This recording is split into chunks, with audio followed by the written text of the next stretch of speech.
Hi, welcome to Tier 3 of Urban Design Patterns for a Sustainable Future. In this presentation, we will be focusing on the ethics of using resources, cradle-to-cradle design, and renewable and efficient energy.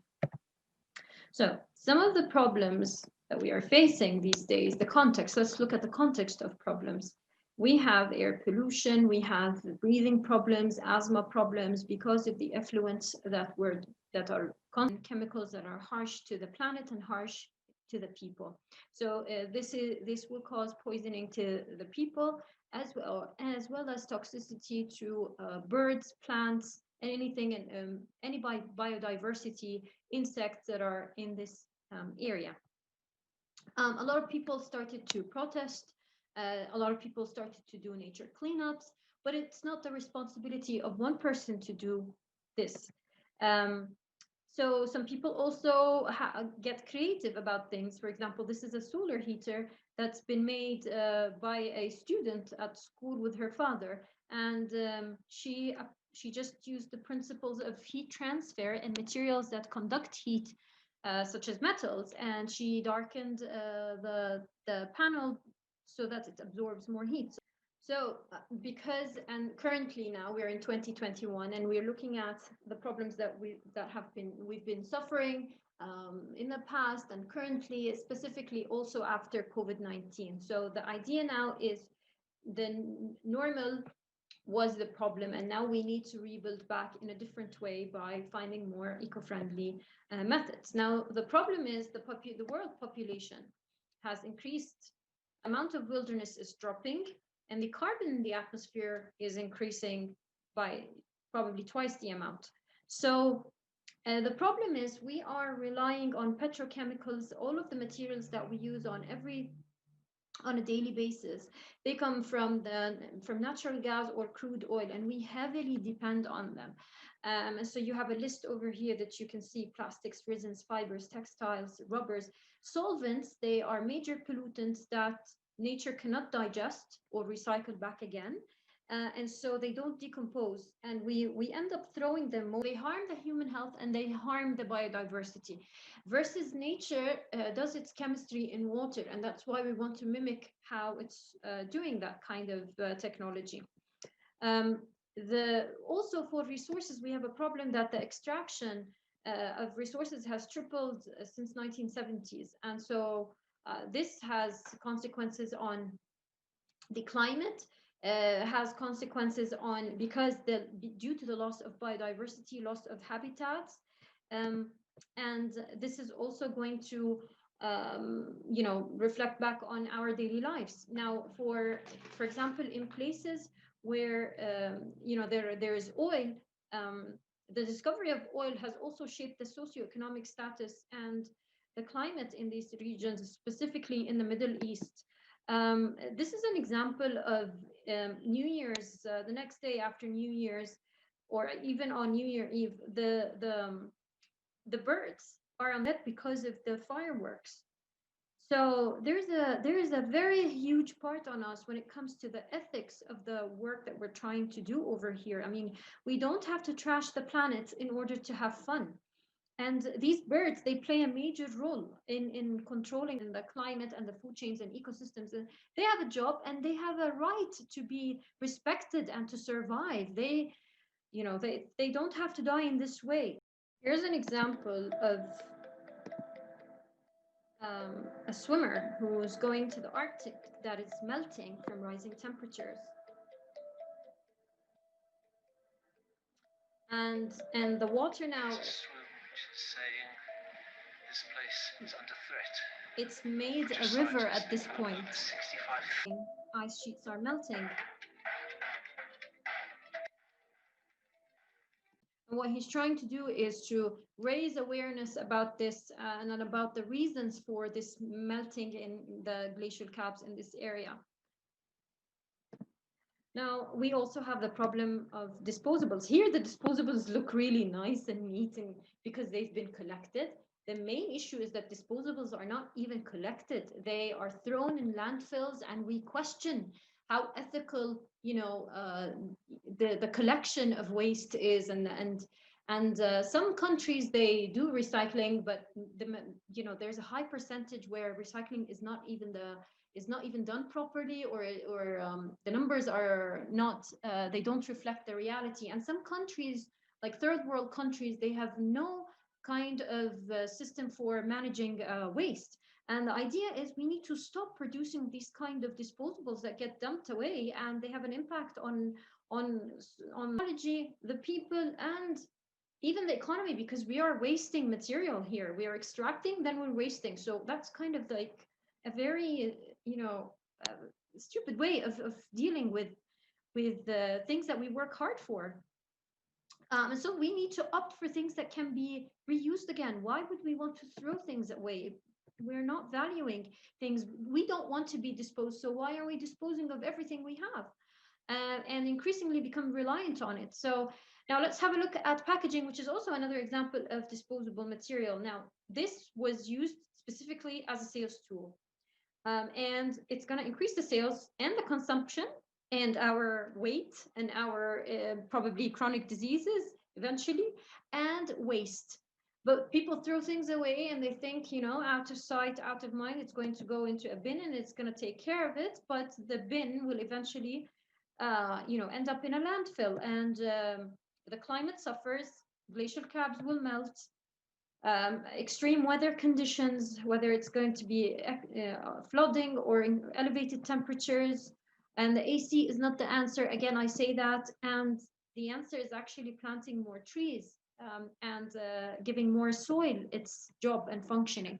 So this is the context of the problem to, wrap up all, most of the ideas that the problems that we are dealing with. Diminishing resources and added stress on ecosystems, because if one resource is being diminished, we have to shift to another resource, which other ecosystems rely on, or other parts of the ecosystem rely on. So this will add more stress onto this specific ecosystem. Damage of planet health, and you can research more about that. Damage of human health, damage of the climate, extinction of biodiversity that are necessary for our survival, loss of land and soils, lack of clean water and poor water quality, reduced water cycle. So this means less rain, fresh water for us.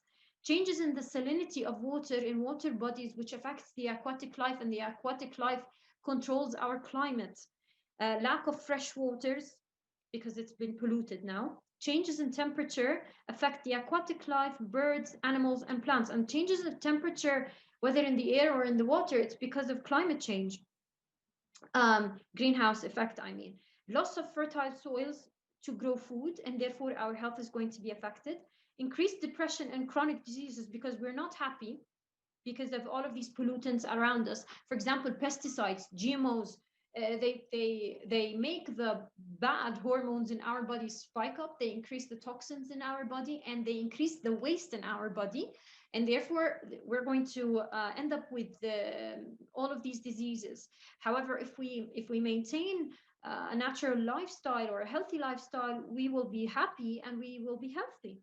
Wars, increased wars because of technologies, the industrial revolution, technology and oil and energy demand, increased waste in landfills, loss of jobs and unsustainable economy, labor exploitation. Now, here are some of the ecosystem services that we get from nature. So we get renewable and non-renewable energy. We get water, we get natural medicines, we get food and drink, and we get materials. We extract all of these from Earth. We also, on the cultural aspect, we get physical health and mental well-being. We get tourism, we get knowledge and learning from nature. We get recreation in nature. We get a sense of place. We get inspired by the natural world, and we all take pictures, as it shows over here. We all take pictures of the natural world, and we want to take pictures next to a green or a blue body. Spiritual and religious connections with a place. Also, we have a space for wildlife. We recycle nutrients, as in composting, photosynthesis, for growth of plants, healthy soils for regulating. We have pollination for making our food and growing plants in general. Disease and natural pest control. If you want to control pests, just plant certain types of trees and they can plants and they can take care of it. They can repel certain insects, let's say. Water purification. Erosion control, water purification, because nature can do a natural way of filtering the water. Erosion control, it prevents the soil from moving because of the roots. Carbon storage, carbon dioxide gets sequestered by trees and by land as well. Flood management, if you want the water to be stored under the soil and not to let's say it it goes to flood certain areas, you have to just plant some trees and they would absorb the water and they would allow the water to flow in the ways that we want to go to, so that we can collect them. They can also purify the air, so what more can we ask for? Now, benefits from the seas. Fish and shellfish stocks, harvestable seaweed. These are very healthy for our hormones and body, and any culture that eats seafood is going to be very healthy and very beautiful, by the way, and youthful. Genetic and happy. Genetic resources, sand and gravel. The problem is sand is now being diminished as a resource from beaches, because they're using it in construction, and that's why we go for eco-friendly building of homes and buildings in general. The food web survives in the sea. Nutrient recycling, water cycling, larval gamete supply, species habitats, water currents and sediment transport. So I can get also renewable energy out of this. Storm protection, because the water goes there, it doesn't go on the land. Waste breakdown and detoxification. Carbon storage and climate regulation, because of the plankton, they and the coral reefs, they absorb carbon dioxide. Stabilize sediments. We can also get to a point when, on a cultural level, we get very creative when we get and artistic when we get near the sea. We feel happy, health and well-being. It's a place for recreation for us. It's a place for us to watch and enjoy the wildlife. We get a lot of science and education from the sea and the waters, let's say. Seascapes and tourism. So what more can we ask for? So that's why we need to take care of these ecosystems. Now, so we have a need now to shift to more sustainable and eco-friendly practices, which means that we should practice ethical design and an ethical way of using resources. When we have a healthy planet, we're going to have healthy and happy people, simply. Now, this shows some data about how many trees are available per person from the Yale School of Forestry and Environmental Studies.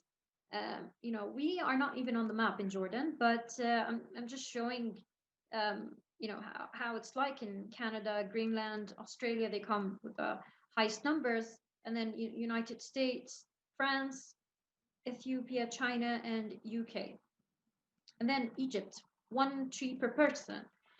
But I doubt that we have this. We're probably less than 1% for in Jordan now. So we need to create a safe and just space for humanity, and we need an environmental ceiling, and along with maintaining the basic needs for social foundation. So we need to be careful of our land use. We need to be careful of our climate, maintain fresh waters. Nitrogen phosphorus cycles need to be controlled through the soil. Ocean acidification needs to be avoided. Chemical pollution needs to be avoided. Aerosols in the atmosphere need to be banned. Ozone depletion, it's been improving, but it's because of the release of CFCs and also for nuclear waste emissions. Biodiversity loss is something that we have to restore. And we can, by having all of these maintained, we can get a social foundation that has our clean water, we get income, we get education, resilience, voice, jobs, energy, social equity, gender equality, health, and food. But really, if we maintain the environmental ceiling, we have a safe and just space for humanity.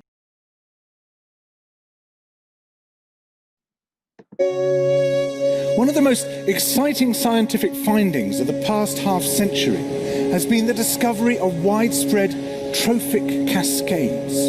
A trophic cascade is an ecological process which starts at the top of the food chain and tumbles all the way down to the bottom. And the classic example is what happened in the Yellowstone National Park in the United States when wolves were reintroduced in 1995.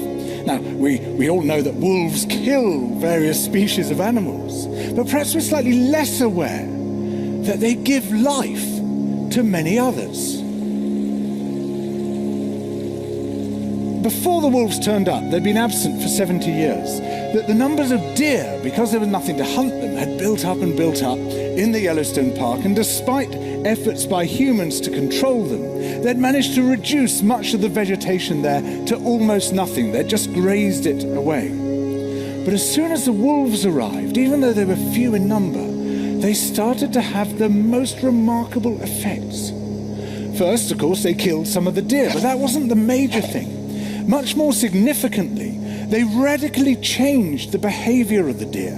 The deer started avoiding certain parts of the park, the places where they could be trapped most easily, particularly the valleys and the gorges. And immediately those places started to regenerate. In some areas, the height of the trees quintupled in just 6 years. Bare valley sides quickly became forests of aspen and willow and cottonwood. And as soon as that happened, the birds started moving in. The number of songbirds and migratory birds started to increase greatly. The number of beavers started to increase because beavers like to eat the trees. And beavers, like wolves, are ecosystem engineers. They create niches for other species. And the dams they built in the rivers provided habitats for otters and muskrats and ducks and fish and reptiles and amphibians. The wolves killed coyotes. And as a result of that, the number of rabbits and mice began to rise, which meant more hawks, more weasels, more foxes, more badgers. Ravens and bald eagles came down to feed on the carrion that the wolves had left. Bears fed on it too, and their population began to rise as well, partly also because there were more berries growing on the regenerating shrubs. And the bears reinforced the impact of the wolves by killing some of the calves of the deer. But here's where it gets really interesting. The wolves changed the behavior of the rivers. They began to meander less. There was less erosion. The channels narrowed, more pools formed, more riffle sections, all of which were great for wildlife habitats. The rivers changed in response to the wolves. And the reason was that the regenerating forests stabilized the banks so that they collapsed less often, so that the rivers became more fixed in their course. Similarly, by driving the deer out of some places and the vegetation recovering on the valley sides, there was less soil erosion because the vegetation stabilized that as well. So the wolves, small in number, transformed not just the ecosystem of the Yellowstone National Park, this huge area of land, but also its physical geography.